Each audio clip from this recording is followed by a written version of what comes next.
bonus episode. It's a bonus episode of the Tom and Jerry Show. What do you know, Tom? Oh, you lucky ducks. Yeah. Got so much fucking content. We're giving away bonuses. Yeah, I mean, like, the high point of all our season so far was my worst gig ever, Tom. But like I said a couple of weeks ago, we don't want to continue grinding our fucking careers into dust. Even though it's great crack. No. There's no more grinding our careers into dust. That's how you're supposed to say it, because there is no career really left after what we did to our careers, the stories we've told. And I think people at this stage are going, oh, lads, stop with the self-flagellation. Give us some well-known folks. Give us some people who you just put on a pedestal. You think maybe they never had a bad gig. Well, to get to those pedestals, you gotta have a couple of rough ones. Everybody's got bad gigs, and I gotta tell you, people are lining up to tell us the stories of the worst gigs ever because it's therapeutic, Tom, don't you know? Mm-hmm. And our guest this week, what do you know? He was we were delighted to have him. We interrupted a fair little bit of DIY that he's doing, which you can follow on any of his Instagrams and his Twitters and all that. We have the absolutely wonderful Niall Breslin this week, Bressie to his pals, former frontman of the Blizzards, voice of Ireland, coach, Tom? I think so. I'll be honest with you. Coach? I'm not great with these TV shows, but I'm pretty sure it was the Voice. Is it The Voice or The Voice of Ireland? Where he spins around the chair. Very good at it. Yeah, very good. I don't think anybody's listening to this going like, where we say, oh, Niall Breslin, lead singer of the Blizzards, and people are going like, no, don't know the guy. No, it fucking Bressie is who it is, right? It's Bressie, for God's sake. Gave us his time to come along and tell us about his worst gig ever. And Tom, what do you think? Shall we let them have it? You know what? You're in for a treat. Sit back and enjoy the mighty Bressie, everybody.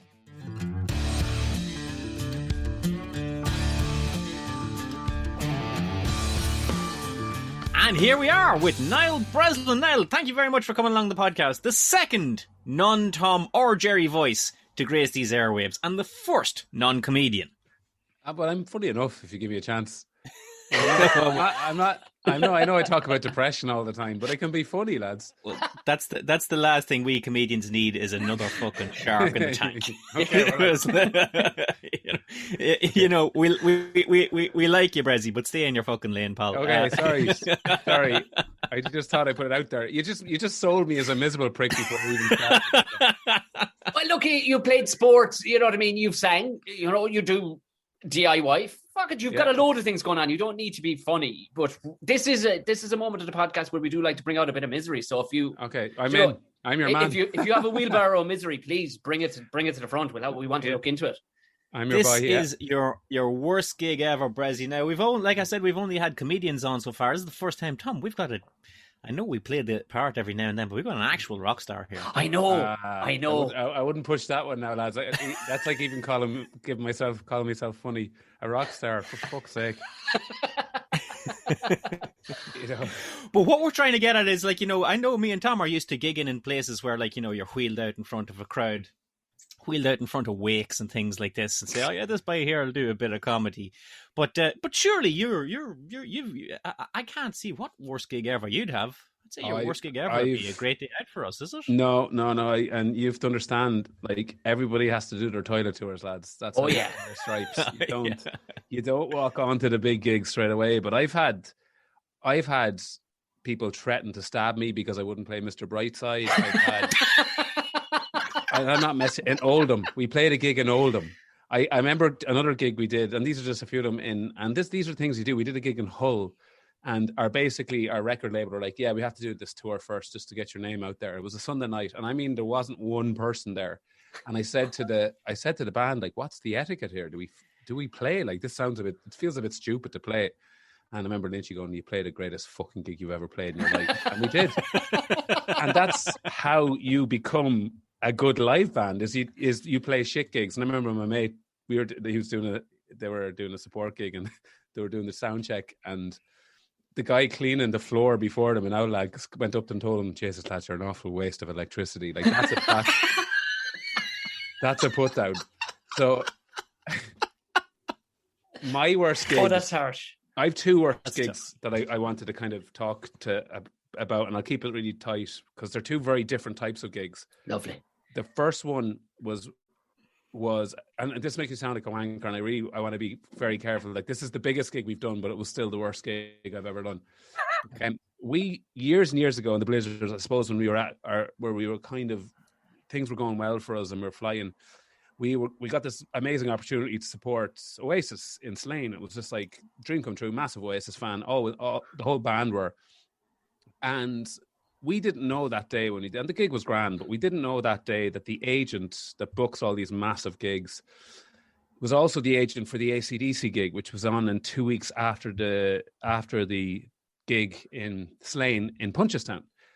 And what happened was, Tim Nizzy were meant to support AC/DC, but the drummer broke his collarbone.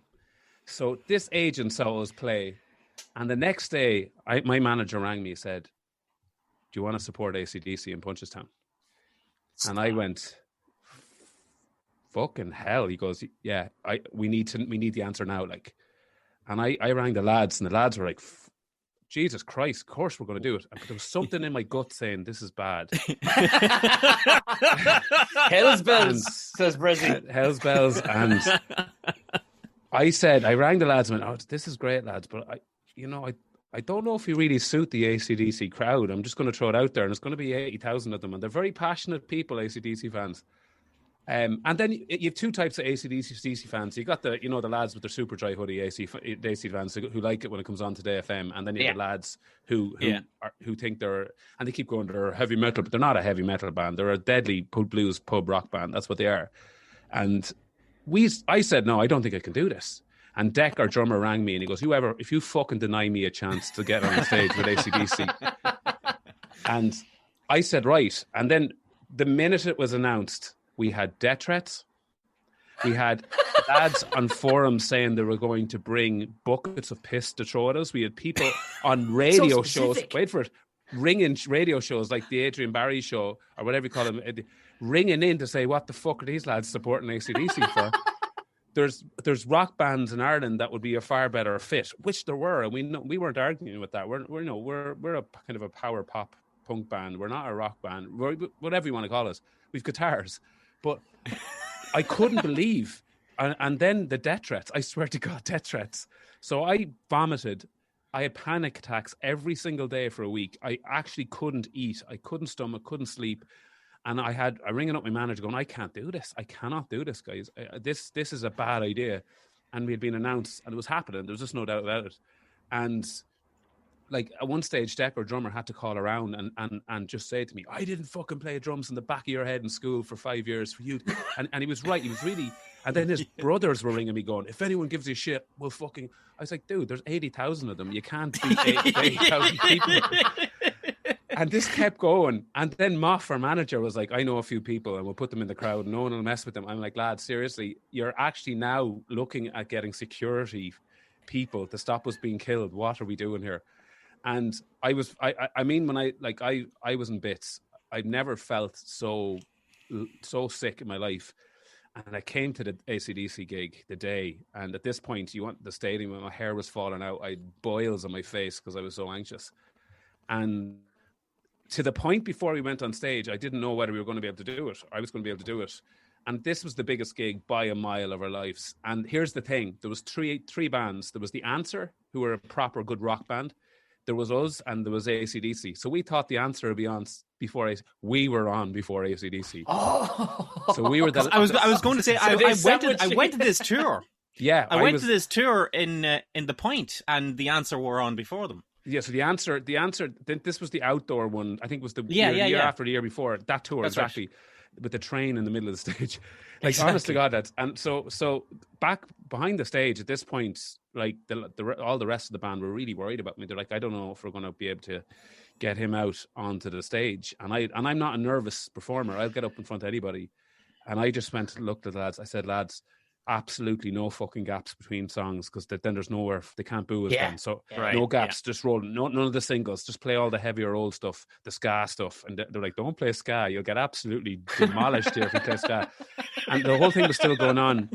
And I could not believe the situation we were in. And that train that you're talking about, Jerry, was basically backstage waiting to be pulled onto the stage. And I was standing beside the train. 80,000 people were kind of half booing, kind of, "Ooh, here comes these fucking pricks from Mullingar." And I was vomiting every 10 seconds, and it was it was retching. It was, and Deck was like, "You're going to ruin your voice." I was like, "My voice is already, it's gone." And I just never forgot whatever pulled me out of that hole. When I say it ended up being a good gig, and this is the thing, it was all this lead up to it that made it that I didn't enjoy it. And I walked out, and there was 80,000 people there, but it was deathly silent. I mean, oh Jesus! No, it's worse. It's worse. It was like death. And I walked out, and I walked up to the mic, and there was a young lad at the front, and he was kind of booing us. He was the only one kind of booing, and he was his dad. He was only a young fella, and he was kind of going, "Oh, fucking bullshit." And Deck just screams at him over the mic, "What would you know about AC/DC, you little prick? You're still wanking into fucking socks." And as he said that, 80,000 people went, "Oh, hold on a second here. These lads have a bit of bite in them." Lovely. Shit. And then I stood up on the mic, and the first thing I said was, "What the fuck would you all do if you had a chance to stand up here?" And everyone went, "Fair enough." And we started the set. And I mean, my right leg was gone. I couldn't move off that. We weren't allowed to move off that point because there were so many holes in the stage for where the fucking pyrotechnics came out. Frames. So you're told you're not allowed to move. Totally okay with me. And I went on the stage. We played straight through, and it was the week Michael Jackson died. And something in the middle of the gig happened. And something happened. I think Doran's string broke on his bass. And I was like, "Fuck, there's just going to be too much space for him to boo." And I started playing the riff at Beat It. Oh, brilliant. And then 80,000 people started going, nah, nah, nah, nah, nah, and started screaming. I was like, "Oh shit, I only know the first bit of it. So I don't know any of the words." So I just kept playing the riff for about a minute and a half, and then we just tore back into it. The gig was over. They clapped. They actually clapped. It wasn't euphoric. It was like, fair fucks them. It was obviously not the right place for them to be. I walked off the stage. I got into my car because I drove. I drove straight out. I needed to get home. I hadn't slept in the week. I needed to sleep. I was so unwell at this point.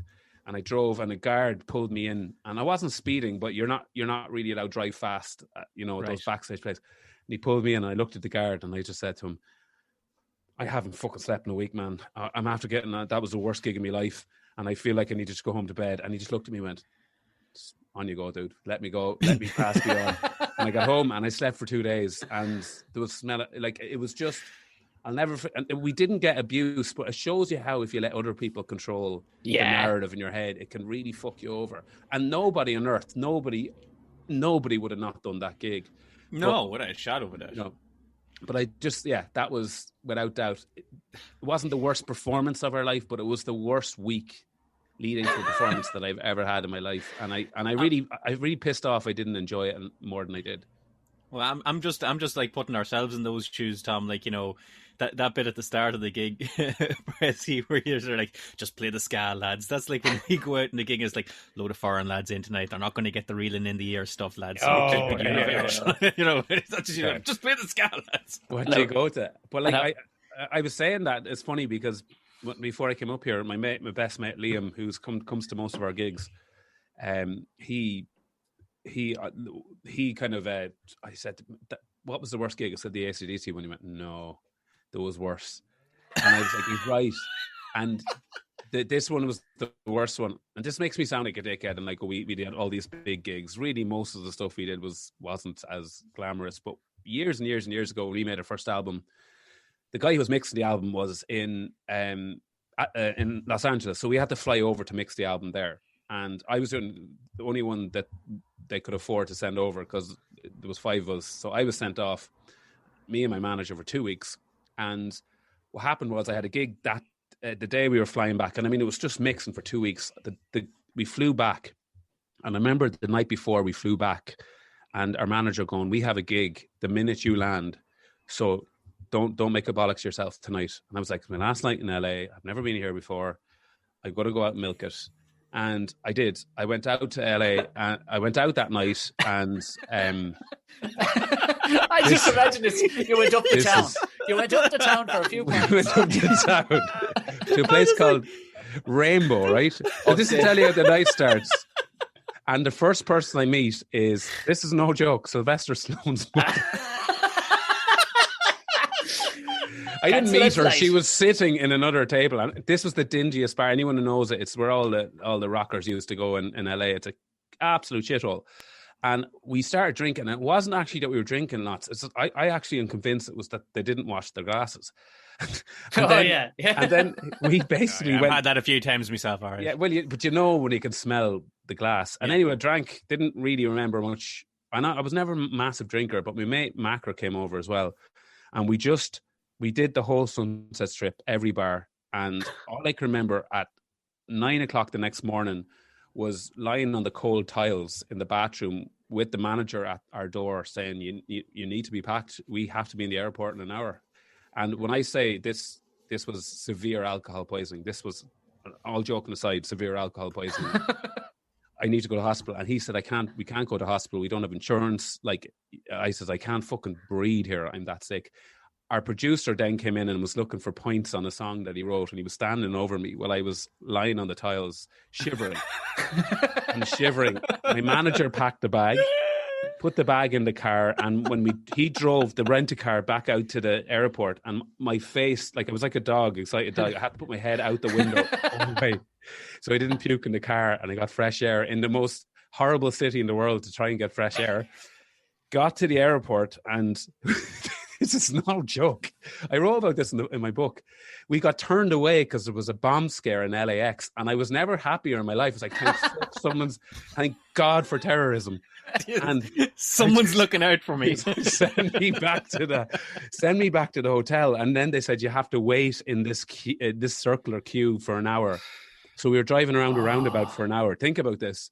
I was pulling it into vomit. Anyway, finally got into LAX and got up to the counter, and Moff just said, shut your face, just don't talk, let me do the talking. I was white as a ghost, and I was up at the counter lying on it, and then Rob Carney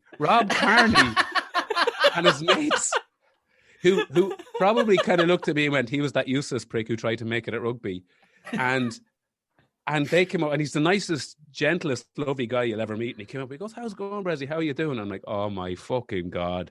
Like, here's this guy's going to go back and tell all the lads that, look, he gave up rugby and turned into an absolute mess. And got checked in, went through the security guard. You know the way the security, the TSA, whatever you want to call them, they're power trippers. Yeah. And I got through it, and I just said to him, man, give me that bin. He goes, sorry, sir. I said, give me that bloody bin. And he handed me the bin that was in, you walk through security. I puked into the bin. And I kept telling him I had food poisoning, and Moff was saying you could smell the alcohol, the other side of LAX. Tied it into a bag, gave me the bag, and he says, you got to put that in the bin, sir. So I found it. Actually, they were lovely. They were grand. And anyway, finally, after what was the hardest hour of my life, I got onto the flight, 12-hour flight, and I sat down. And there was an Irish girl sitting in the chair beside me who was a Blizzards fan, which was really strange because we don't have loads. So sitting on the thing, and basically my manager went up to the air hostess and go, he's really sick. He's got food poisoning.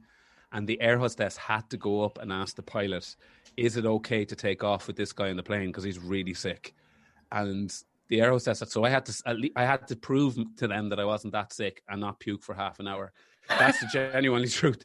So finally they decided. They were like, listen, I said, look, I'm much better now. I kept saying to them, I was still seeing things. And then the girl sitting beside me was trying to comfort me and go, oh, it's not too bad. Once we get up, in the flight, you'll be fine. And I mean, I was really worried at this point. And our manager just kept saying, you have a fucking gig tomorrow. You need to get home. And anyway, they took off. And then I started going, okay, I feel a little bit, I could breathe now because we all that tough stuff. And she goes, the girl beside me, they order food. She goes, do you mind if I eat? And I'm like, oh, no, of course, go for it. And it was, do you know when they opened the tin foil and the smell comes out? The smell hit my nose.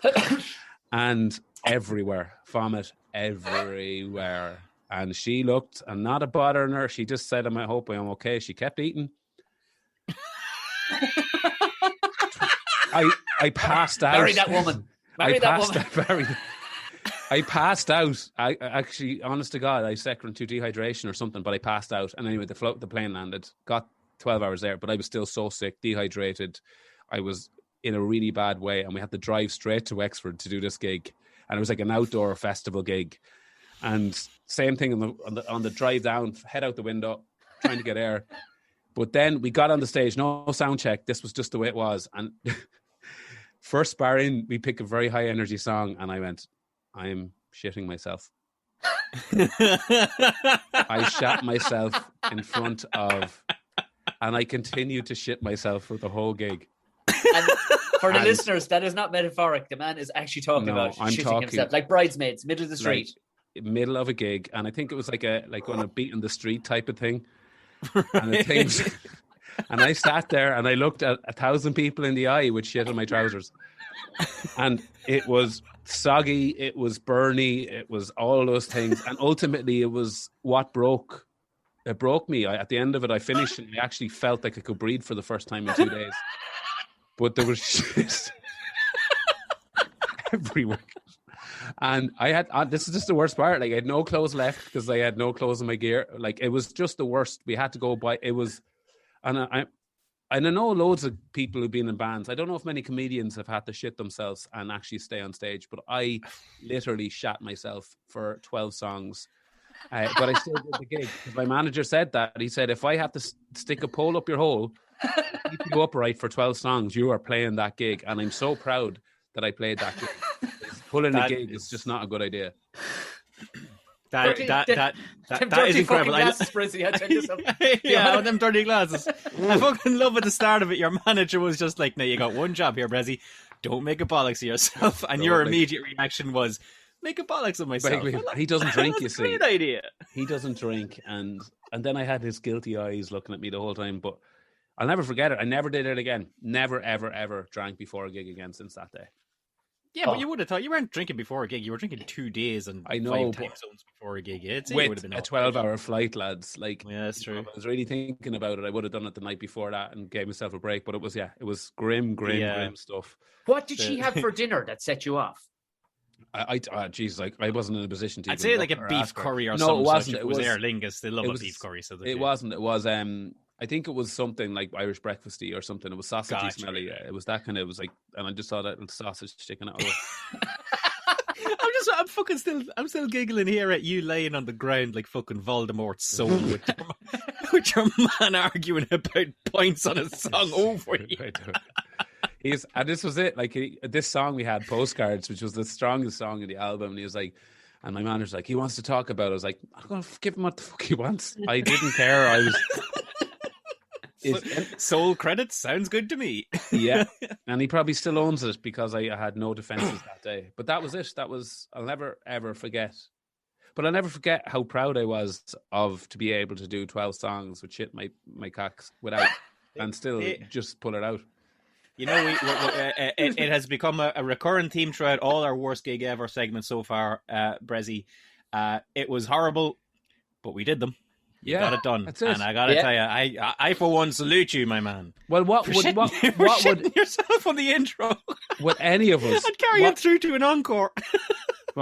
Literally, what would any of us do to shit ourselves in front of an audience right now? I would. I wouldn't even wear trousers while doing it. I'd just do it in front of. Just go whatever. I'd leave the house with pre-shat trousers. So yeah. Exactly. You ask other people if they wanted to shit into my trousers. That's how much I would do a gig right now. Well, listen, Bressie, thank you so much for 2 horrendous stories that don't make ours seem all that bad. That's absolutely fantastic. What have you got going on there? Tell the listeners. What have I got going on? I just moved into a new gas, so I'm trying to DIY it, and I'm trying to figure out what I'm at, and it's really hard. I see a new TV show on the horizon for Bressie there. Well, DIY with Bressie.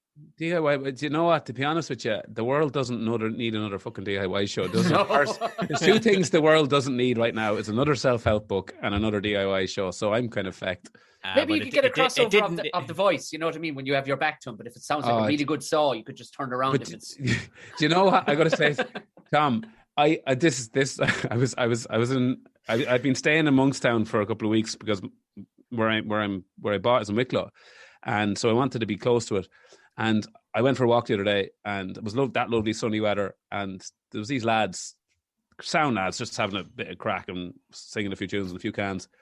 And I walked past them. One of them had the guitar, and I turned to me missus and said, "I guarantee one of them are going to say to me, 'Would you turn the chair?'" I said, "Wait for it, wait for it, wait for it." And we got to the car, and there it came. I told you, "Would you turn the chair for me?" I was like, seriously, lads, come on. The rest of your life. For the rest of your life. That, and I can't say the words "trust me" without anyone going, "Oh, my God." Oh, for fuck's sake. I'm more layered than a chair in the voice, lads. They don't care. They don't care. Don't care. I mean, once they find out that you shit yourself, I mean, this is a whole new genre of people who are going to be shouting things at you. We've all shat ourselves, and they're all liars if they say they haven't shat themselves as well. So Bressie, you're not the first man on this podcast to have shat himself. So you're in good company. Absolutely.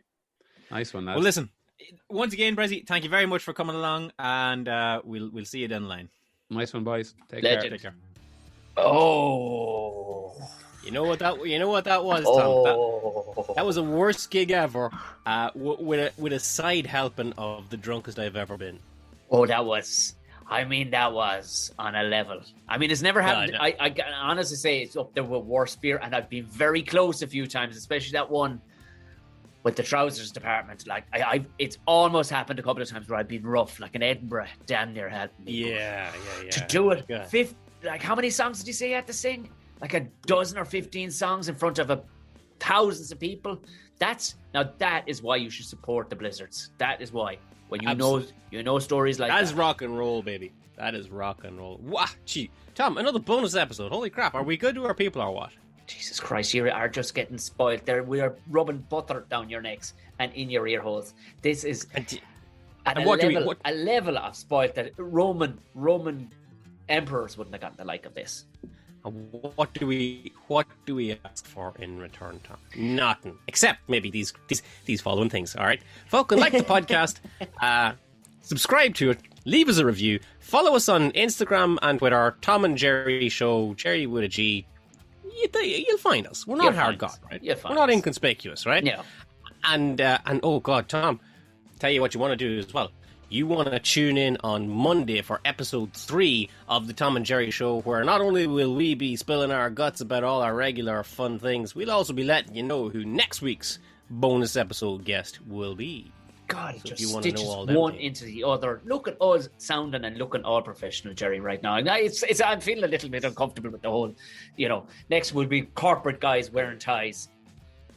Just saying. This is audio Tetris is what this is, Tom. Just fucking slotting in together. Other than that, folks, thank you very much, Tom. Holy shit, thanks very much. Thanks for having me, and Bressie, thanks for fucking coming along. This has been class. Till next week, gang.